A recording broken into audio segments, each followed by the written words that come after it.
मानवी जीवनात अनन्यसाधारण महत्त्व असलेल्या पाण्याची टंचाई विशेष करून उन्हाळ्यात अधिक जाणवते। पाऊस कितीही पडला तरी पाणी मोठ्या प्रमाणावरती वाहून जात असल्याने पाण्याचे साठे अपुरे पडतात। पावसाचं पाणी अडवून साठवणं म्हणजेच रेन वॉटर हार्वेस्टिंग हा यावरचा एक उत्तम उपाय। पुण्यात राहणारे निवृत्त कर्नल शशिकांत दळवी यांनी आपल्या वसाहतीमध्ये रेन वॉटर हार्वेस्टिंगचा प्रयोग यशस्वीरित्या केला आहे।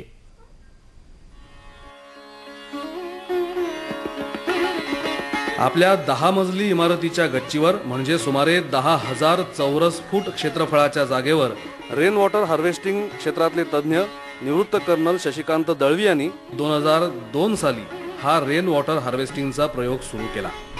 गच्चीवर साठलेलं पावसाचं पाणी गच्चीवर बसवलेल्या 4-5 छिद्रांमधून पाईपद्वारे तळमजल्यावर आणलं जातं। या पाईपला फिल्टर बसवलेले आहेत। या फिल्टरमधील पाणी जमिनीखालून बोअरवेलमध्ये साठवलं जातं। पावसाचं पाणी झिरपण्याचं प्रमाण सध्या 30% 8% घसरलं असल्यानं अशा पद्धतीनं पाणी झिरपण्याचं प्रमाण मोठ्या प्रमाणावर वाढतं। त्यामुळे संपूर्ण वर्षभरात अशा प्रकारे सुमारे 6,60,000 लिटर पाणी जमा होतं असा दळवी यांचा दावा आहे। बोअरवेलमधलं पाणी मग एका टाकीत आणून हे पाणी त्यांच्या गृहनिर्माण संस्थेतल्या 57 सदनिकांना पुरवलं जातं।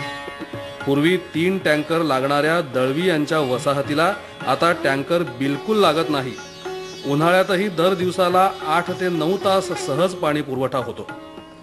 2002 साली 52,000 रुपये खर्च आलेली ही योजना इतरांनीही राबवायला हरकत नाही असं दळवी यांचं म्हणणं आहे।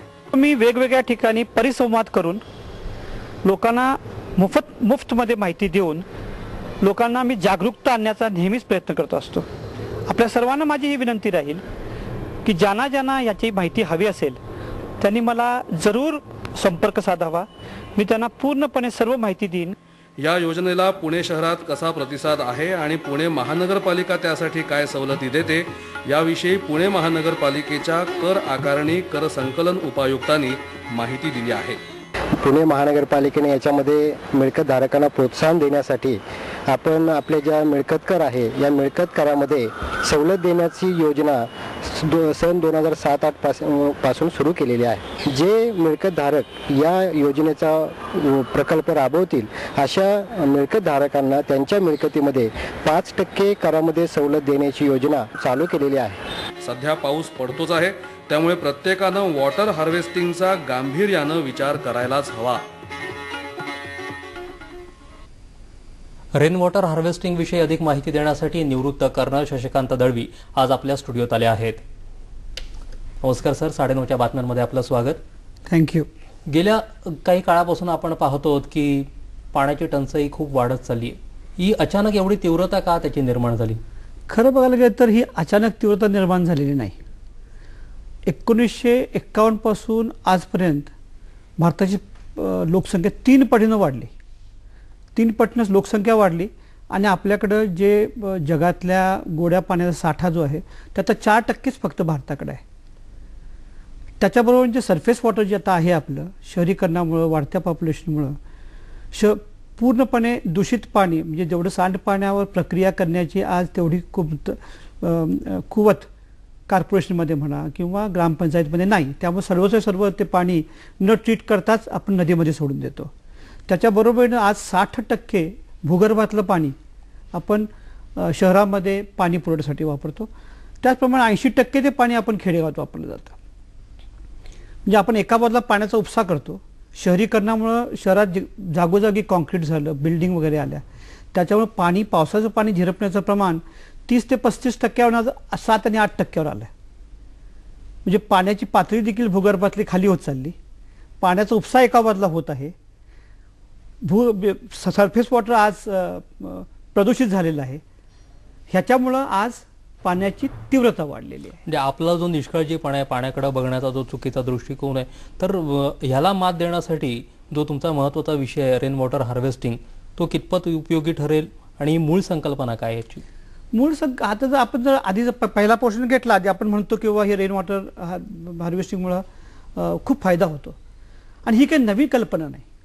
आपण जर इतिहासात बघितलं तर 4500 वर्ष इसवी सनापूर्वीपासून देखील इतिहासात नोंद आहे आणि भारतीय हे जगातले सर्वात ओल्डेस्ट रेन वॉटर हार्वेस्टर म्हणून ओळखले जातात। चंद्रगुप्त मौर्याच्या काळामध्ये देखील याची नोंद आहे. आजकालच्या इतिहासामध्ये बघायला गेलं, जवळच्या इतिहासामध्ये शिवकालीन वेळेपर्यंत शिवाजी महाराजांनी पण आपापल्या डोंगरावर वगैरे मोठमोठ्या ठिकाणी रेन वॉटर हार्वेस्टिंगचा उपयोग करून पाण्याचा साठा केला होता. आत्ता नदीच्या काळामध्ये म्हणजे की आपल्या प्रत्येक मंदिरासमोर आपण गावागावामध्ये तिथं आपलं हे आढळून येतं की एक म्हणजे थोडं पाण्याचा असा हौदा होता किंवा पॉन्ड होतं, टाकी होती. कारण नुसतं स्वच्छ होऊन आत जाणं, मंदिरात जाणं असं नव्हतं, पण त्याच्यामुळं पाणी झिरपून त्या आजूबाजूच्या परिसरातल्या पाण्याची पातळी भूगर्भातील मेंटेन होत होती. हा त्याच्या मागचा उद्देश होता. म्हणजे रेन वॉटर हार्वेस्टिंगमुळं काय होतं की आपण जिथं राहतो तिथंच आपल्याला पाणी मिळतं. मग ती इंडस्ट्री असू दे, ॲग्रिकल्चर असू दे, आपण राहतो स्वतःची रिक्वायरमेंट असू दे. त्यामुळे अगदी सोप्यात सोप्या भाषेत सांगायचं म्हणजे रेन वॉटर हार्वेस्टिंग म्हणजे जिथं पावसाचं पाणी पडतं ते साठवून जिरवून आपण वापरायचं. त्याच्यासाठी काय लागतं आपल्याला की एक छत, ते प्रत्येक ठिकाणी छत असतं. पावसाच्या पाण्याचा निचरा होण्यासाठी आपल्याला पन्हाळी असते किंवा पावसाचं पाणी एखाद्या पाईपद्वारे आपण खाली लावतो. आता ते फक्त पाणी आपण काय करतो की जमिनीवर सोडून देतो. आता ते पाणी आपण एका फिल्टरद्वारे आपण आपल्या विहिरीमध्ये किंवा ओपन वेलमध्ये किंवा बोअरवेलमध्ये सोडून द्यायचं आणि त्याचा फायदा करून घ्यायचा. रेन वॉटर हार्वेस्टिंगचं पोटेन्शियल बघायला गेलं, आज आपण मुंबईमध्ये आहोत. मुंबईमध्ये सरासरी साधारणपणे 2500 ते 28 मिलीमीटर पाऊस पडतो. 2800 मिलीमीटर म्हणजे 1000 स्क्वेअर फुटावर आज 2.5 लाख लिटर पावसाचं पाणी पडतं. म्हणजे खूप यात पोटेन्शियल आहे. याबाबत अनेक अडचणी काही म्हटल्या जातात, काही समज असतात, गैरसमज असतात. कसे दूर करता येतील, नेमके काय आहे, तुम्हाला काय जाणवलं एवढ्यात? मी 2002 पासून याच्यामध्ये कार्य करत आहे आणि मला जे आढळून आलं ते म्हणजे लोकांना अवेअरनेस नाही, लोकांना माहिती नाही. त्यामुळे जेव्हा आम्ही लोकांसमोर जातो आणि त्यांना म्हणतो की बाबा रेन वॉटर हार्वेस्टिंगच्या वरती, त्यांना माहिती नसते. त्यामुळे त्यांना प्रथम हे वाटतं की पावसाचं पाणी आपण आपल्या छतावर साठवणार आहोत. नाही, ही एक मोठी जे गैरसमज असते म्हणा. नंतर त्यांना असं वाटतं की हे पाणी आपण सोडलं सगळं विहिरीमध्ये, तर विहिरीतून एकदम बाहेर येईल. असं काही नसतं. जसं आपण पावसाचं पाणी छतावरून खाली येतं तिथून आपलं कार्य पुढचं सुरू होतं. आणि विहिरीतून पाणी एका वेळेला एवढं पाणी ओतलं जातच नाही. दिवसाभरात आपण खूप पाऊस झाला असं म्हणतो तेव्हा दिवसभरात साधारणपणे 25 ते 30 मिलीमीटर पाऊस झाला असतो. म्हणजे एका तासाला साधारणपणे 2 ते 3 मिलीमीटरच पाऊस पडतो. म्हणजे तेवढं पाणी 200 ते 300 लिटर त्या तासाभरात अगदी आरामात त्या नॅचरल जो झरा असतो बोरवेलमध्ये तो सामावला जातो. हा अत्यंत महत्त्वाचा प्रश्न आहे. मग यासाठी सरकारनं काही सवलती स्थानिक पातळीवरती दिल्यात, काही कायदे आहेत का की ज्याचा फायदा घेऊन याबाबत मोठ्या प्रमाणात जागृती होऊ शकते?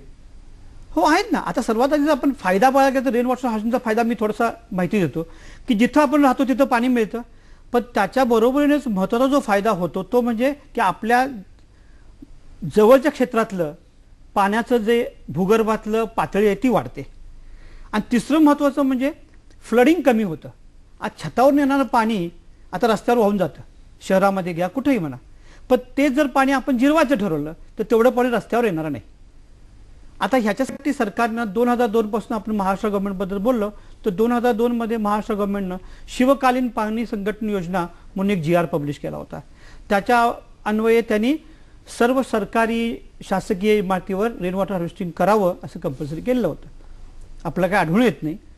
पण त्याच्याबरोबर त्यांनी अवेअरनेस पण करणं जरुरी होतं, तेही कुठं दिसत नाही.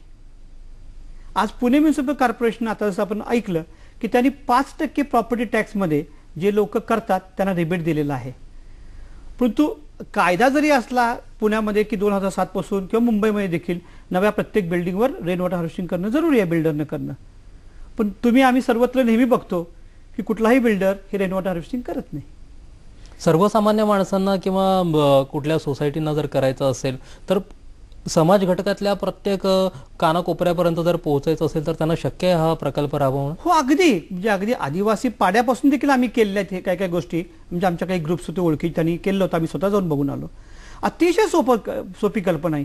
फक्त जागरूकता आणून देणं हे सरकारनं करणं अतिशय सरकारी आहेत. आता पुण्यामध्ये मी जेव्हा 2002 पासून काम सुरू केलं तेव्हा मला आमचे ग्राहक हितवर्तनी म्हणून एक संघटना आहे त्यांची मदत झाली. आत्ताच्या काळामध्ये मला सेवाभावी आणखी एक संस्था आहे national society for clean cities, त्यांच्यातर्फे आम्ही काम केलं. त्यांनी देखील आम्हाला मदत केली. शिवाय मी महाराष्ट्र माजी सैनिक महामंडळातून वेगवेगळ्या ठिकाणी म्हणजे अकोला आहे, सातारा आहे, पाटण आहे, बुलढाण्यामध्ये अशा वेगवेगळ्या आमच्या सैनिकी हॉस्टेलमध्ये देखील हे काम केलं. का तर तिथल्या लोकांना हे कळावं की इथं केलेलं काम किती फायदा आहे. आता पुण्यात मी रुबी हॉस्पिटलला काम केलं, त्यांना वर्षाला 1000 टँकर लागायचे. आता त्यांनी केल्यामुळं त्यांना एकही टँकर विकत घ्यायला लागत नाही. एवढा हा मोठा फायदा आहे. हे खरंच खूप मोठा आणि चांगला प्रकल्प आहे. पण सर्वात महत्त्वाचा प्रश्न निर्माण होतो तो म्हणजे खर्चाचा, मनुष्यबळ आणि उपलब्ध पायाभूत सुविधा. तर त्याचं कसं काय करता येईल. आणि जो सर्वात मोठा घटक आहे आपल्याकडं राज्यामध्ये तो म्हणजे शेतकरी आणि ग्रामीण भागातले लोक, त्यांना याचा कसा काय फायदा होईल हे थोडक्यात थोडं. आता खर्चाचं जर प्रथम आपण तिकडे लक्ष दिलं तर अतिशय कमी खर्चात होणार आहे. आपण बघितलं की थोडीफार पाईप, एक काहीतरी फिल्टर मेकॅनिझम असेल ते, आणि काय थोडंसं सिमेंट कॉन्क्रीटचं काम लागलं तर. म्हणजे जर आज आपण पुण्यात बघितलं किंवा कुठेही शहरामध्ये बघितलं 3000-4000 स्क्वेअर फूट आपला फ्लॅटला द्यायला लागतात सदनिकला घ्यायला खरेदी करताना.